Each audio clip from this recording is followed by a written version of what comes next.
इस वक्त देश में छात्र CUET UG की तैयारी कर रहे हैं। CUET common university entrance test, इस वक्त छात्र उसकी तैयारी कर रहे हैं। फिलहाल हम मौजूद हैं Student Islamic Organisation of India के मुख्यालय पर। SIO ने पिछले दिनों छात्रों के लिए, वो छात्र जो UG CUET की तैयारी कर रहे हैं, उनके लिए एक विशेष प्रोग्राम का आगाज़ किया है। जानते हैं इस प्रोग्राम में क्या विशेष है। SIO पिछले दिनों doctor Nejatullah Siddiqui mentorship program for social sciences, इस उन्वान से एक प्रोग्राम चला रही है। उस प्रोग्राम की क्या खास बात है या फिर इस कोचिंग में क्या खास बात है, ये हम जानने की कोशिश करेंगे यहाँ पर मौजूद पदाधिकारियों से, साथ साथ इस प्रोग्राम या इस प्रोजेक्ट के कोऑर्डिनेटर से, और इसी के साथ हम छात्रों से ही बात करेंगे कि इस पूरी कोचिंग में उन्हें क्या विशेष दिया जा रहा है। Doctor Nejatullah Siddiqui mentorship programmes जो हम लोग चला रहा है CUET के लिए, CUET UG का जो एंट्रेंस एग्ज़ाम होता है सेंट्रल यूनिवर्सिटीज़ में दाखिला के लिए, तो इसमें हम सोशल साइंस का 5 सब्जेक्ट्स में पढ़ा रहे हैं बच्चों को, जिसमें है पॉलिटिकल साइंस है, सोशियोलॉजी है, इकोनॉमिक्स है, हिस्ट्री है और हमारा जियोग्राफी भी है। तो इस 5 सब्जेक्ट्स में हम तकरीबन 100 बच्चों को ऑनलाइन में पहले पढ़ाए। ऑनलाइन में एक हाइब्रिड मोड का कोर्स हमारा था, जिसमें ऑनलाइन में हम 100 बच्चों को तकरीबन पढ़ाए। उसमें शॉर्ट लिस्टेड होते हैं कुछ बच्चों का मरकज़ में बुलाया, एवं मरकज़ में रहते हैं उनका एक मुसलसल पूरा एक कोर्स के शक्ल में पूरा 20 दिन का एक क्लासेस हम लोग चला रहे हैं। जो मैं आया था शुरू में, तो मेरे पास मतलब पीछे से जनरल नॉलेज का कोई वो नहीं था, मतलब इतना ज़्यादा कुछ नहीं जानता था, ना करंट अफेयर्स था मेरे पास। यहाँ नहीं मतलब इतना भरोसा हो गया कि हम कर सकते हैं, कर सकते हैं, मतलब बहुत आत्मविश्वास जागा आपका। हाँ, आत्मविश्वास और कॉन्फिडेंस। मैं यहाँ पर आया जब मुझे बहुत सारा अलग चेंज दिखा। मैं घर पर रूटीन नहीं था, यहाँ पे हर चीज़ का टाइम टेबल है। घर पर मतलब स्टडी एकदम नहीं होती। यहाँ मतलब टाइम से अलग अलग टीचर से, बहुत सारे टीचर्स हैं, एक्सपर्ट्स हैं, मतलब किसी भी क्वेश्चन को देके सोल्यूशन मिल जाता है। यहाँ तो कोई नहीं इसका फोन, मतलब फ़ोन पे या ऑनलाइन समझ नहीं आता उससे। अगर जो सामने बैठा रहता है उससे बताता कोई दोस्त की तरह। मतलब पढ़ाने का तरीका बहुत अलग था यहाँ। जी अच्छा।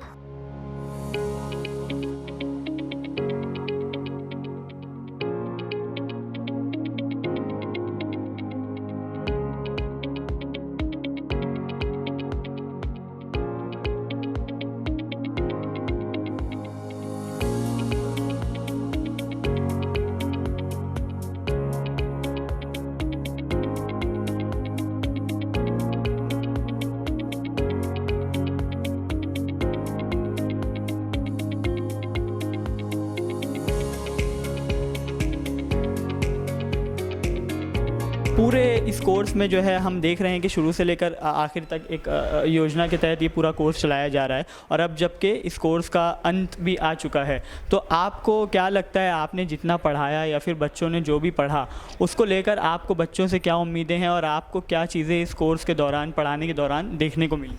मुझे बच्चों से पहली बात यह है कि मुझे बच्चों से पूरी उम्मीद है कि वो ज़रूर इस एग्ज़ाम में अच्छा करेंगे जो CUET एग्ज़ाम होने जा रहा है। मैंने अपनी हद तक पूरा सिलेबस उनको पूरा पढ़ाया है, जो MCQs बन सकते थे वो भी उनको सॉल्व कराए। इसमें मुझे देखने में ये लगा कि बच्चों को कई जगह पर थोड़ी अगर दिक्कत हो रही थी कॉन्सेप्चुअल क्लैरिटी की, तो वो मैंने उनकी करा दी। कई जगह पर उनका अगर बैकग्राउंड क्लियर नहीं था हिस्ट्री के कुछ इंसिडेंट्स को लेकर, तो मैंने उनका वो क्लियर करा दिया। तो मतलब अब कहीं ना कहीं पूरी आपको जो है उम्मीद है बच्चों से भी और उनके परफॉर्मेंस को लेकर भी? जी, मुझे बच्चों से उनके परफॉर्मेंस से रिलेटेड और उनके जो टेस्ट, जनरल टेस्ट होते रहे हैं उससे रिलेटेड भी बच्चों से मैं रिपोर्ट लेता रहा, तो उससे ये लगा कि बच्चों की प्रिपरेशन हुई है और वो बहुत अच्छा करेंगे CUET के एग्ज़ाम के अंदर। अच्छा, टेस्ट के बारे में कुछ बताइए। जो आप बता रहे हैं कि आप लोगों ने टेस्ट भी लिए हैं, तो वो उसको किस तरह से आप लोग जांच रहे थे कि बच्चों ने क्या सीखा अब तक, या फिर वो किस तरह से पढ़ रहे हैं? हम लोग जो भी लेक्चर्स यहाँ ले रहे थे, हम लोग 1 घंटे का लेक्चर लेते थे या 1.5 घंटे का लेक्चर लेते थे। जो भी हम लेक्चर लेते थे उसके बाद बच्चों का 1-1.5 घंटे का एक जनरल टेस्ट लेते थे, और वो जनरल टेस्ट मोस्टली पिछले साल के पेपर्स के ऊपर और यूनिवर्सिटी के सिलेबस के पैटर्न के ऊपर बेस्ड होता था, जिससे बच्चों को एक प्रैक्टिकल नॉलेज पता चलती थी कि वो एग्ज़ाम किस लेवल का होता है और उन्हें कहाँ तक अभी तैयारी की ज़रूरत है। यहाँ पर बहुत कंफर्टेबल फील करते हैं हम पढ़ने के लिए। राउटिंग क्लासेस होती हैं और टाइम टू टाइम और सब्जेक्ट की क्लासेस होती है, जो हमें रिगार्डिंग में करना होता है।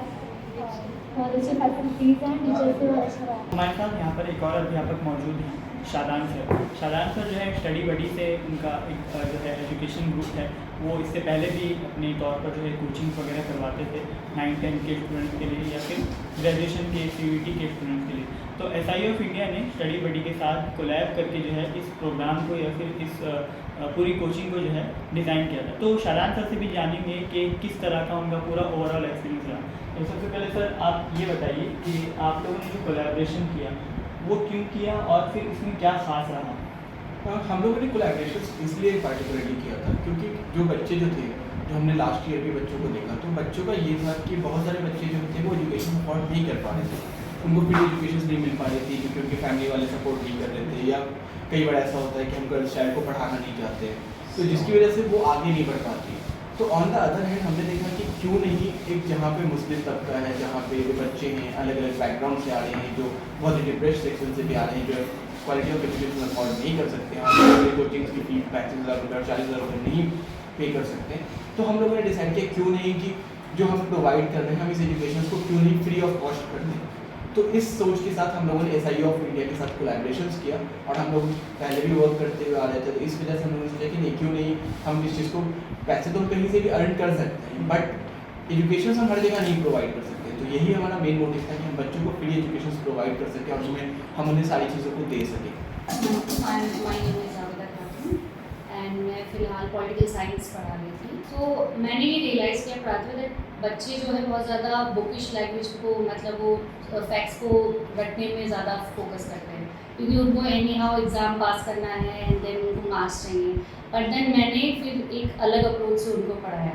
आई use to relate each and every topic so that they can reflect upon it. And जब उन्होंने ये रिफ्लेक्ट करना स्टार्ट किया कि कहीं ना कहीं हर चीज़ जो उनके ऊपर वो जो जिस तरीके से जी रहे हैं, कहीं ना कहीं उन पॉलिटिकल जो इवेंट्स जो पास्ट में हो चुके हैं उनका वो एक आउटकम है जो भी जिस तरह की लाइफ वो आज जी रहे हैं। तो that's how they started relating the topics with their own life and that's how it became easier and easier for them to actually remember. यहाँ पर बहुत सारी चीज़ें यूनिक लगी जिसमें कि मैं कुछ नहीं बताता हूँ। यहाँ पर सर ने मुझे ये चीज़ ऐड की, किस चीज़ में मुझे प्रॉब्लम आ रही है, बार बार सर ने पूछा किस चीज़ में प्रॉब्लम आ रही है, खुद होता है एजुकेशन बताने में, लेकिन सर ने खुद अपने अप्रोच का पूछने का कि क्या तुम्हें दिक्कत आ रही है, तो हमें बता देंगे, हम उन्हें बता देंगे अपनी क्या दिक्कत है, वो हमारी दिक्कतें दूर करते हैं। इस तरह से हमें सारी चीज़ों में रुकावटें आती है और सॉल्व करते हैं। अच्छा, इससे पहले हम जब आए थे 1 महीने पहले, तो मतलब वो कश्मकश पैदा हो रही थी कि कर पाएंगे नहीं कर पाएंगे, लेकिन यहाँ आने के बाद हम इतना कॉन्फिडेंस आगे हम कर सकते हैं। मुझे सबसे पहले मैंने CUET में पॉलिटिकल साइंस दी, तो मुझे लगा मतलब एग्ज़ाम में पॉलिटिकल साइंस है, इसके अलावा मुझे पता नहीं था जनरल टेस्ट वगैरह, लेकिन यहाँ आया तो मुझे सारे डाउट्स क्लियर हो गए। और इसके अलावा और यहाँ क्लास भी होती है हमारे ऑनलाइन, उसके अलावा टीचर बोलता अगर कुछ समझ नहीं आया तो बोल सकते या फिर अलग से मुझे बोल सकते हैं। अच्छा, छात्रों में जिस चीज़ की कमी थी या फिर किस पार्ट में आप लोगों को ज़्यादा मेहनत करने की जरूरत पड़ी, उसके बारे में भी बताइए। देखिए, जैसे कि बच्चे अलग अलग तबके से आ रहे थे, बहुत सारे बच्चों की मैथ्स का जो सेक्शन है जो बहुत ज़्यादा ही वो उसको टफ से मानते हैं, तो ये चीज़ मुझे बहुत ज़्यादा दिखा कि मतलब मैथ के सेक्शंस को वो लोग मतलब मैथ से ज़्यादा दूर भागते हैं, वो उनसे फाइट नहीं करना चाहते, उन्हें लगता है कि मैथ जो है वो बहुत ही टफ चीज़ है और अगर हम मैथ को पढ़ेंगे तो हम नहीं कुछ कर पाएंगे। तो जैसे कि अभी जनरल टेस्ट को अगर हम देखें तो जनरल टेस्ट में भी सेम सीन है। जनरल टेस्ट में क्या चीज़ है कि ज़्यादातर क्वेश्चंस आपके मैथ सेक्शंस के, अगर जिसका भी मैथ पे कमांड है वो ऑटोमेटिकली जनरल टेस्ट का एग्जामिनेशन निकाल लेगा। तो हम लोग डेली, चाहे हम लोग ऑनलाइन क्लासेस हो चाहे ऑफलाइन क्लासेस हो, दोनों केसेस में हम उन्हें मैथ पे बहुत ज़्यादा फोकस कर रहे थे। साथ साथ हम उन्हें हिस्ट्री, पॉलिटी, ज्योग्राफी, इकोनॉमिक्स, इन सारी चीज़ों की क्लासेस भी प्रोवाइड कर रहे थे। साथ साथ हमारी जो फैकल्टीज जो थी, जैसे कि DUC फैकल्टीज थी इंग्लिश की, साथ साथ हमारी जामिया की फैकल्टीज थी, तो अलग अलग जगह की फैकल्टीज भी एट द सेम टाइम हमारे साथ ज्वाइन की हुई थी और उन लोगों ने भी काफ़ी ज़्यादा बच्चों को कोऑपरेट किया कि वो बच्चे इन सारी चीज़ों से बाहर आ सकें। और साथ ही साथ जैसे कि मैंने आपको बताया कि मैथ के सेक्शंस में हमें काफ़ी ज़्यादा बच्चों के ऊपर फोकस करना पड़ा क्योंकि मैथ का सेक्शंस काफ़ी ज़्यादा बच्चों को।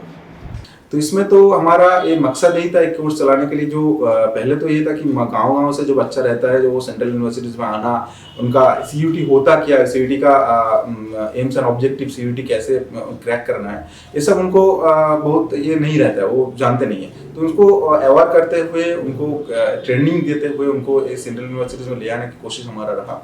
दूसरी बात, हमारा सोशल साइंस को चूज़ करने के लिए और एक वजह ऐसी भी है, अभी तो हम लोगों को प्रोफेशनल कैंपसेस में बच्चों कुछ मिल ही जाता है, लेकिन सेंट्रल यूनिवर्सिटीज़ में जो बच्चा चाहिए, सेंट्रल यूनिवर्सिटीज़ में जो सोशल साइंस का जो बच्चा होना चाहिए, सोशल साइंस में जो एक्सपर्टीज होना चाहिए, वो हमारा अंदर बहुत कम देखने को मिल रहा है। तो इस सिलसिले में हमारा कोशिश रहा कि हम जो सोशल साइंस का जो सब्जेक्ट्स है उसमें कुछ माहिर तैयार करें। जैसे डॉक्टर नजतुल्लाह सिद्दीक साहब खुद एक माहिर आदमी थे इकोनॉमिक्स में, ऐसी कुछ माहिर आदमी हम लोगों को फिर और भी चाहिए हमको काम करने के लिए, और हमको हमारा ये जो सोसाइटी को आगे बढ़ाने के लिए। तो इस सिलसिले में हमें 5 कोर्स में हम कोचिंग चलाया, जिसमें तकरीबन 20 बच्चों को हम मरकज़ में रखते हुए उनको फूडिंग, लॉजिंग, रेसिडेंस सब कुछ देते हैं, उनका कोर्स को हम चलाया। बाकी दिल्ली का भी जो बच्चा था, दिल्ली का जो स्टूडेंट्स था, वो डे स्कॉलर्स में थे, वो हर रोज आते थे, आकर क्लास करके फिर घर भी चले जाते थे। तो इंशाल्लाह इसमें हमको उम्मीद ऐसी है, क्लासेस अभी तो खत्म होने वाला है, तो इसमें हमारा उम्मीद है कि हम जो क्लासेस प्रोवाइड किए,